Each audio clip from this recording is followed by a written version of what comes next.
Hello mga ka-ring! So ito na pala yung part 2 ng Erawan Museum. Hello mga ka-ring! So meron pala akong tips sa inyo in the future na maka-travel kayo dito sa Thailand, pumunta kayo sa mga temple, mga museum. Dapat hindi kayo nakasuot ng short or sleeveless kasi hindi kayo makapasok sa loob nun. Meron minsan naman sa temple, meron din naman silang mga tela na nakahanda, pero minsan wala kaya hindi talaga kayo makapasok. So, para sa kaalaman, mga ka-ring, para sabi nga ni Kuya Kim, pag may alam, may nilaga. Joke lang.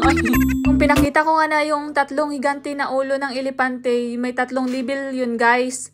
So, yung level na yun ay ang ilalim ng lupa, ang mundo ng tao, tapos ang kalangitan. Sa unang palapag, guys, ito naman ang tinatawag ng ilalim ng lupa. Dito mo makita embot na lang kakapoy magsigit Tagalog tapos mailunggo nimo. Dito pala sa ilalim ng lupa guys, imo makita andre puno ng mga bahirang antigong gamit palayok at mga kultura na yaman. Tapos dito naman guys, sa mundo ng mga tao, ito naman yung pangalawang palapag. Dito na yung paakyat na ako dito. Dito mo makita ng idimension yung bilang isang kamakulay na bulwagan ng may kisame na gawa sa stained glass.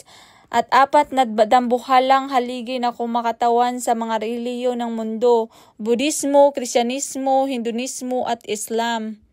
Kitaan mo na ang haligi ng apat ibilog na, nan. Amo na ang nakasimbolo sa aton ng mga relihiyon, apat na relihiyon. So mga ka-ring, nandito na pala tayo sa tatlong palapag. Itong tinatawag na ang kalangitan. Isang mapayapang lugar na may imahin at relikya ni Buddha na ang kumakatawan sa espiritual na daigdig ng kaliwanagan. So dito pala guys, napakaganda dito sa pangatlong palapag. Dito makita, dami pa ditong mga Buddha guys, kaso bawal mag-video kaya konti lang yung nakunan ko. Dito na pala kami, naghintay kami ng elevator kasi finifix pa nila yung elevator kasi nasira. So pagpababa na pala, nahilo ako kasi paikot yung hagdan. So, thank you for watching. Pag nakaabot ka dito, like and share and follow. Bye-bye, mga ka-ring.